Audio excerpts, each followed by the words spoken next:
absolutely right. And I'm going to out myself here. I used to be one of those people who thought I was colorblind. That's right. That was me. And that's some racist thinking.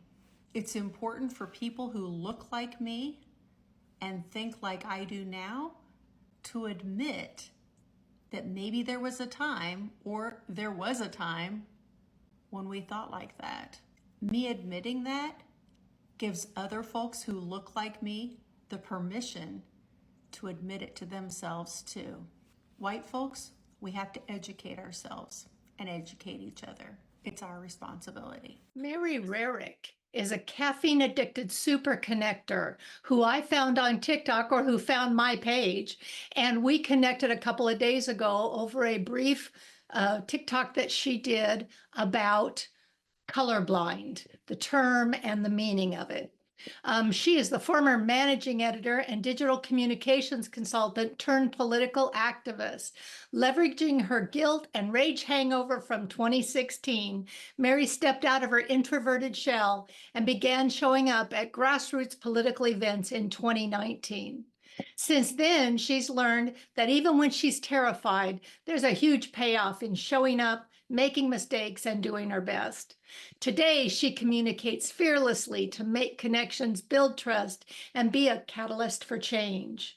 Please join us as we talk about what it's like to be a white woman, recovered or reasonable Republican, moving into the racial equity space during a political season.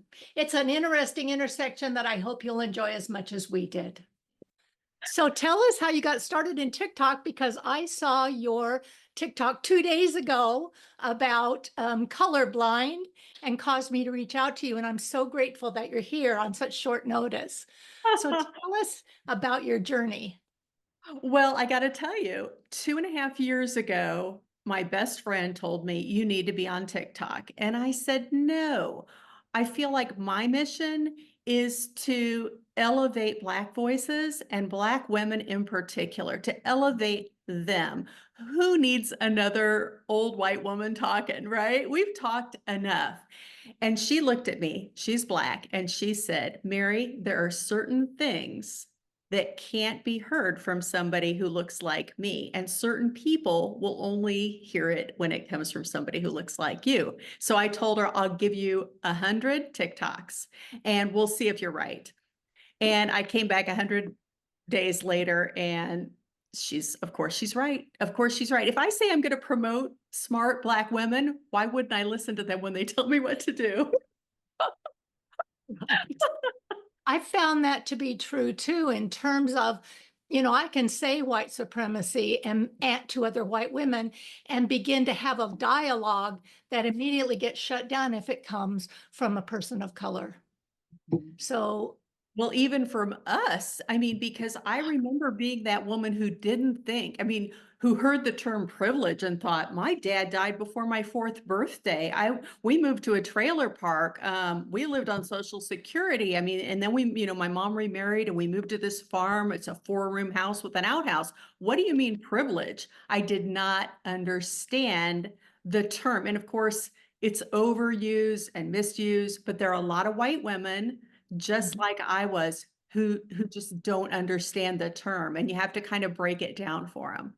Right. So tell me, how do you break that down for our listeners? You're more articulate about it than I am. Well, I don't know that I'm particularly articulate.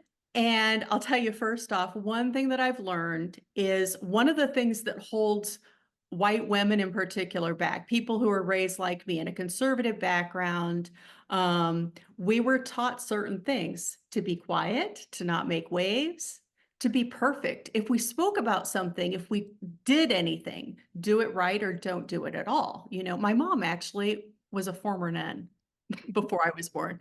So perfectionism lives here.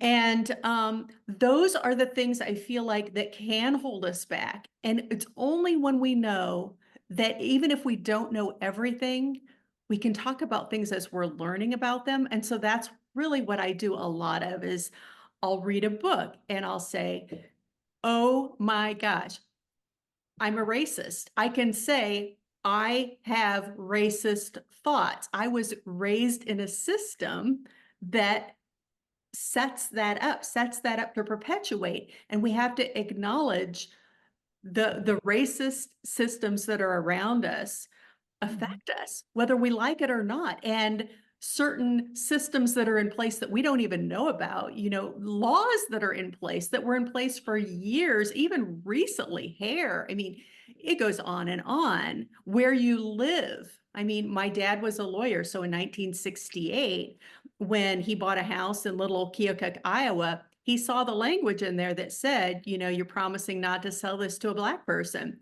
And he crossed it out. I never really knew him. As I said, I was really young when he died, but my mom always pointed that out. And I was thinking in 1968, that was still a thing. Of course Mhm. it was. Of course it was. But I guess the point I'm making is my racism, the racism that exists in me, it's not a character defect. It's Mhm. just the result of this lifetime of indoctrination in a racist country. And it's only a moral failing if I choose to stay ignorant. Yes, yes. And so one of the things that epigenetics shows us is that trauma, for example, gets passed down through our DNA, generation to generation, up to 4 generations and maybe more. Do you imagine that some of these racist indoctrinations get passed through our DNA as well? I don't know, but I know that when you hear things, when things are repeated, just Yeah. even casually, the smallest things that we don't even notice, you Mhm. know, until we're made aware of things. For example, I used to say, and I thought it was a compliment, particularly to some of to women friends about how strong they were. And I can't even remember when it was, a year ago, maybe a year and a half ago, I came to realize, a Black woman educated me that it's a burden to have to be strong. And that it is, for me, I Mhm. would have thought it would be a compliment if somebody said to me, "You're really strong." But when you think about that, you have no choice, how that can actually be a microaggression. So I actually did a TikTok on it and I apologized. The comments in that on that TikTok, I mean, some of them made me grateful to have done it. A lot of them broke my heart because it struck a nerve in people who have been damaged by well-meaning people like me. It's not the intent that matters as much as how it impacts somebody. And that's something I did not grow up knowing. And so when you just hear your mother say, your aunties say, "Oh, she's a strong woman, blah, blah, blah," you just think, "Oh, that's a great thing." But when you kind of break it down, there can be a racist quality, Sure. patriarchal quality.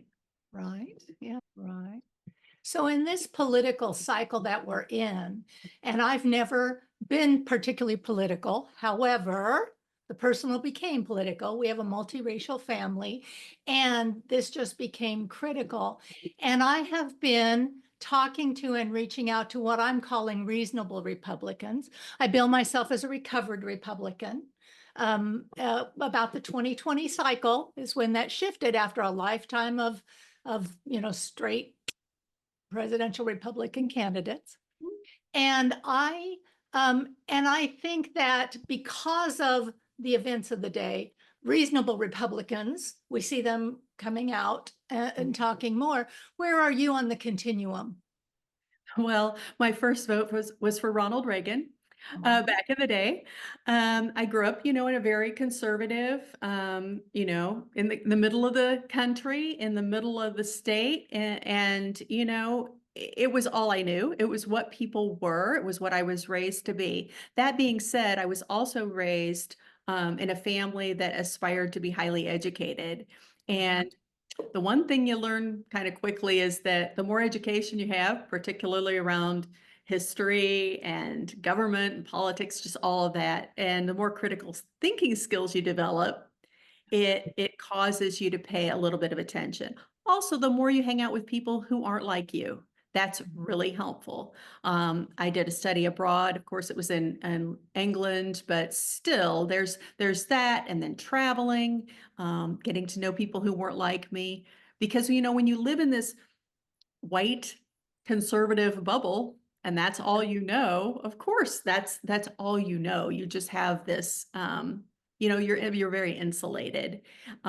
We didn't have a television growing up, so I didn't have any kind of indoctrination that way. Of course, it wasn't the same back then anyway. But basically, I think, I voted every 4 years. I felt like I was uh, contributing member of society. I volunteered. I'm a serial volunteer. Domestic Violence Resource Center, education, adult literacy, just the gamut.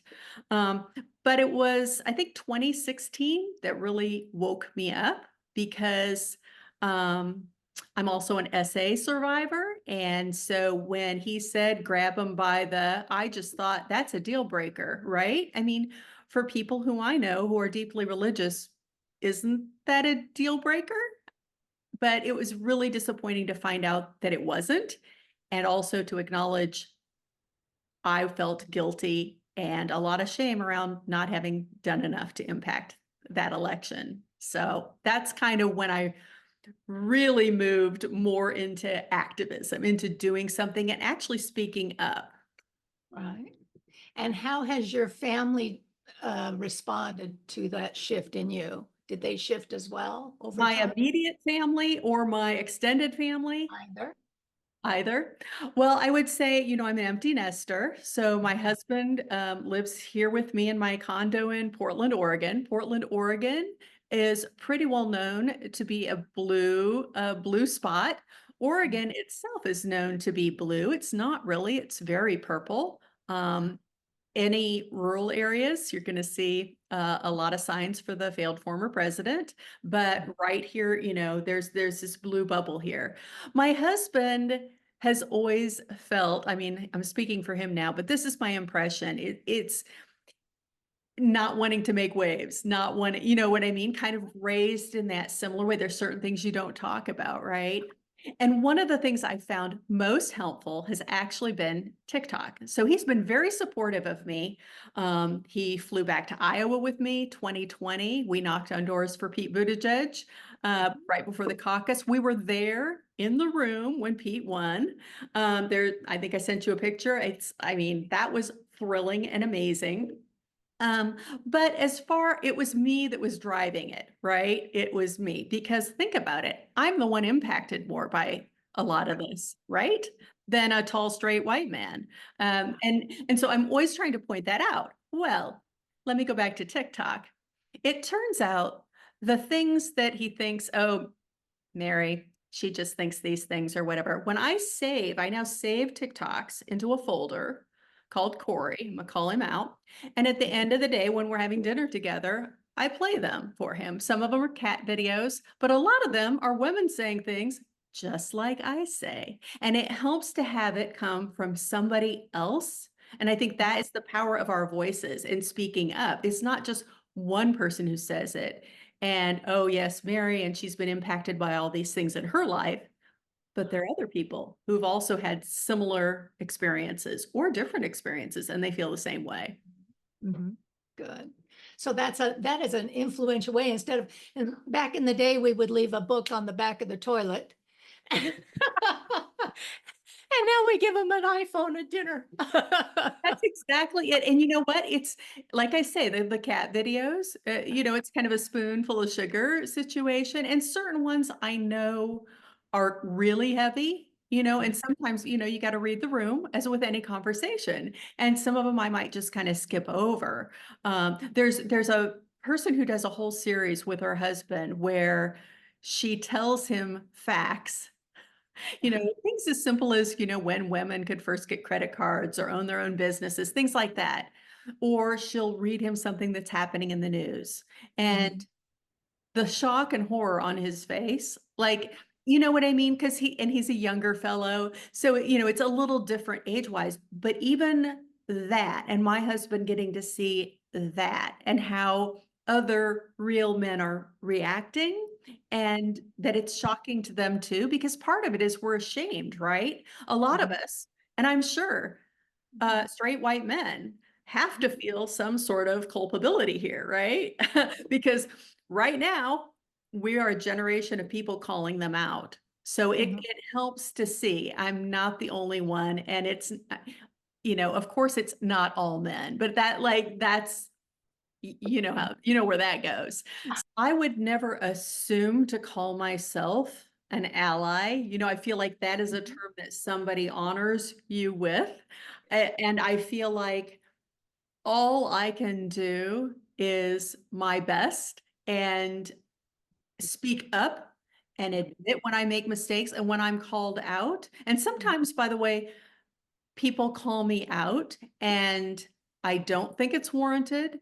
And sometimes they call me out and I do think it's warranted. But I think it's very important for me to sit with the discomfort, whether I think it's warranted or not, because Mhm. that is something that I have not had to do in my life. That is part of my privilege. Is there's not a lot of discomfort for me. I can step outside my home. I'm safe. My children are safe. I have proximity to power Mhm. that doesn't protect me, but, white women like to think it protects us. And, I feel like I just have to use my voice. I can't speak to where I am, but I know that by me speaking up, it gives other people permission to speak up. And by me admitting my mistakes, it gives other people permission. And a lot of people have come in when when I'm outing myself on something, as I do all the time, they say, I didn't know that. Thank you so much. I was the same way. I felt the same way. And even reading books, it's just important to I guess to just be out there as somebody who, somebody can quietly look at you. You might not even know it. So I don't know where I fall or where people fall around me, but there's nothing so sweet as when someone calls me an auntie or someone, there's someone who calls me their online mama, which I don't know if that's a good thing these days right now or not. But it's nice though, like I said, just to show up and to be vulnerable and be really courageous. Because at this point, what do I have to lose, right? It's the same mentality I had when I knocked doors, which, by the way, I'm an introvert. That scares me to Me death. too. Yeah. I haven't done it. I do postcards. Yes, I mean, that's another thing I talk a lot about is there's something for everybody to do. And for me, my sweet spot really is one-on-one conversations with people. And I just have to pretend when I turn on a camera and talk that I'm talking to one person because if I think about the rest of it, it's too scary. But at the same time, I also think about it, knocking. I flew to Carson City and knocked doors, and some scary places, but I thought, here I am, my gray hair, let's use this privilege, right? Because there are people who don't look like me who could not do this work without endangering themselves. I Yeah. can do it. Let's go. Yeah. Nice. Nice. So what has been the high of your experience of doing that? What was the best moment for you? Oh my goodness, I haven't even thought about it. Well, of course, the people that I've met. So I organized the state of Oregon, and then I flew twice to Iowa, once to Nevada, and to knock doors, which, like I said, is not my thing, not my favorite thing, but desperate times call for desperate measures. I mean, of course, the Iowa caucus was extraordinary, especially because we'd been knocking doors a whole week ahead of time. So that was just this culmination. And we're in the room with other people that, we'd met. But the people that we met literally online, and then you meet in person later, who are some of my best friends now. I mean, people talk trash about the internet all the time, but my best friend, I mean, I interviewed her for You Can't Beat Blue. That's another thing that I do. And I interviewed her when she was running for office. She didn't win. She didn't really have a chance of winning, but I've been to visit her 3 times now. We organize together all the time. So there's something, I mean, that right there is a huge highlight to be able to meet these people. Jess Piper, Jess Craven, be able to be in the same room and meet these people in person after connecting online, talking about what we can each do and making a difference. Honestly, another huge thing is when anybody comes into my comments and says, I just sat in on a phone banking training thanks to you. I mean, Oh, that, right? I just wrote postcards. I just got my postcards. Those sorts of things, that's priceless.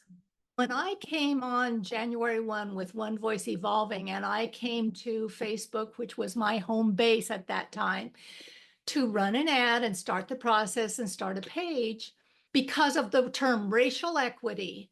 That was the hashtag that said, oh, that's political. And at that moment in time, I had no intention of being political. I never thought of it as a political thing. Now, of course, I see that the personal is political and we are forever intertwined. But I didn't Yes. know that then. You So know, so how, important. what have you learned or what can you share about novice white women like me who aren't used to having our voices handicapped that way? What to Mhm. expect and how to navigate it, Well, what besides the trolls and haters, besides that. What I often say to myself, and occasionally I'll put a TikTok out there about it, is there are times when it feels very heavy. And that's when I remind myself, this is nothing, nothing at all compared to what other people have had to deal with their entire lives. You know what I mean? When I remember that, I can just let it go and move forward, with ease like that. Because it's really, you can get in your head a lot about it. And if you get in your head a certain way, our thoughts actually affect our behavior. And so I really work on my mind a lot. It's essential to doing this kind of work. Otherwise, you can really burn out actually. I created a jaw problem for myself in 2020 because after Pete stepped down, some of us formed the Biden Digital Coalition because President Biden, then candidate Biden, didn't have the online presence, for example, that he had, and we knew how to do it. And so we thought, okay, let's just get to work. But it felt like the weight of the world was on our shoulders. And it was 24/7, and I had people creating content and like coordinating all of that. And yeah, I could not chew, couldn't open, close I mean, it just got to be horrific. And now I've since read oh yeah, people who work in the White House have that all the time. Well, I realized if I'm going to continue to do this work moving forward, I have to take care of myself. We have to do this in a sustainable way. So trolls now, how I deal with them on TikTok, by the way, there's a way to take keywords and block them. I don't know if you're using that. Yeah, I Yes. sure am. Yeah. I when every time one of my videos goes for me, what I call for me viral, I have to add a few more terms, right? Or when a new term comes, I won't say any of them here, but when a new term hits on that side. And the other thing to remember is they're all trolls.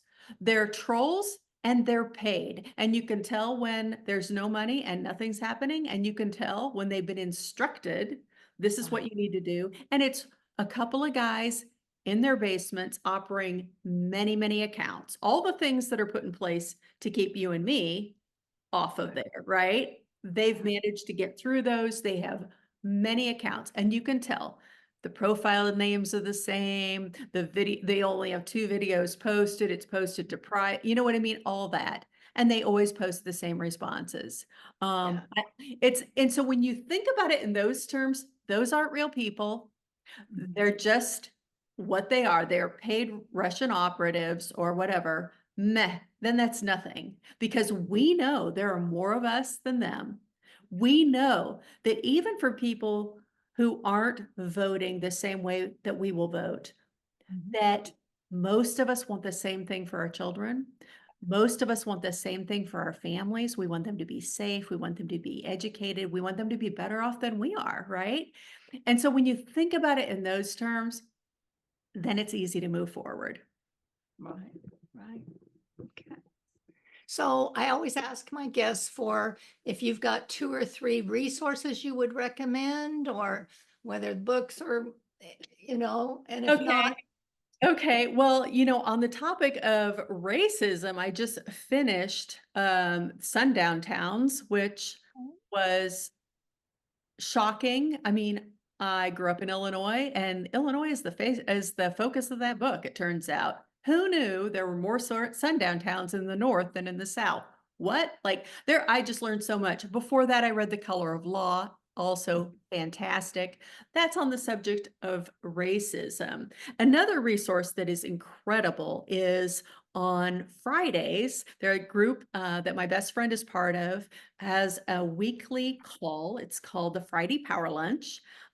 These women in Northern Virginia are just ordinary women like you and me who decided to get together and change the world. And they are extraordinary. It's a free Zoom call. You just hop on, you get information, you get to hear from nationally known folks. Simon Rosenberg's on all the time, Jess Piper, all the people and they have a convention, gathering conference, I guess, once a year too. I mean, that they put on, and it's extraordinary. But the once a week thing, it lifts you up, it educates you, you get a little bit of a boost. It's called the Friday Power Lunch with Network Nova. I think that's a fantastic resource. I've had to be intentional about how many days a week I work in my retired life because I like my retired life, but I want to stay engaged and not retreat into my white bubble when it gets hard. And so every day I'm intentional about doing one thing to move racial equity forward in my lifetime, Mhm. even on days off. Yeah. It's challenging sometimes for It that. is, and I think people need to probably, I would say normal people need to like ease into it a little bit. You know what I mean? For those of us who have been at it for a while, there's certain things that just feel normal and natural. I remember a lot of people have asked me, "How do you do what you do? How do you?" And I'm thinking to myself, 10 years ago, I would have looked at myself and said, "I could never do what she does." You know? You could Yeah, probably say the same thing about yourself, right? yeah, yeah, yeah. Podcast wasn't on my list of things to do, No. not at all. But as an introvert whose voice got squelched from Facebook, it was like, the only way I'm going to sidestep this social media algorithms is Yes. to do my own podcast. Yes. And now what goes to social media is birthed out of those things as much as anything, because that is the one place, where we can have these raw, real, and relatable conversations, uncensored, uninhibited, and that people can find a nugget or two that they can relate to. And I only care about what's the next step, the Yes. next right thing for you to do. Don't look at the whole pie and how can we ever change this in 20 years? You can do something today. And if the only thing you can do this cycle is make sure you vote, that's enough. If that's all you can do, that's enough. And if you can do a postcard on the way, then do that. You know, Mm. but it's That's so good. That's so good. I think we can get overwhelmed, right, by thinking of the enormity of it. But yeah. if we just hold the flashlight in front of us and see just the next step, then it's manageable. I loved the vision you had of sitting with your discomfort when a criticism is brought to you, because I do the same thing. And I always have this image of a bell jar over me, my little protective, so that fiery darts can be shot and they land out there and I get to decide whether to pick it up or not. And sometimes I sit in that bell jar for a while until my emotions calm down and I look at, why am I reacting so strongly? It's true or it isn't, or there's this element. And then I can decide, and that puts me back in a place where I can think as well as feel and then choose to respond instead of react. What I see online so much are when the word privilege or supremacy or any of these words that people are fighting against being. I'm not racist, I have Black friends. Yeah. And they react before they feel. Yeah. Just let it sit there and see. That's so good. That I like the calming that you do for yourself. It's really self-care, Yes. too. It's reflective, it's being curious, and, which thing am I gonna choose to think about? Which thing am I gonna let in? Yeah, Says it's good. All right. So on TikTok, what is your handle there? It's my name, Mary Rarick. I Mhm. actually started another TikTok account called My Act 4, the numeral 4, because I started a podcast in January that's a little more personal. There's the Mary Rarick is the political one. The personal one is My Act 4, where I'm looking at my life as a soon to be 60-year-old woman, uh, like what's next, and also what I'm learning, where I've been. It kind of breaks it down a little bit into my, growing up the way I did and the experiences that I had. And I'm hoping that the appeal is more towards someone who might not agree with me politically, but I'm able to talk about things that are political, whether people realize it or not. Do you have anything else, parting thoughts you'd like to add before we go? I wish white women understood that we have the power to change this, that it's up to us. Yeah. We have the power because we're the ones propping up the white men who keep a lot of the systems in place. And we can change everything. And that, just like Nikki says, can you imagine the power of linking arms and being supportive, because the other side, all they want to do is separate us and divide us because they know together we're really strong. Yeah, it's our problem to solve. I mean, Yeah, we have to take responsibility and acknowledge that, and like you said, continue to do that work. wonderful. Thank you Well, so much. I hope to see you on the trail a lot, and I'm glad that we met and we were able to do this. Thank you. Oh, it's been wonderful to chat with you. Thank you.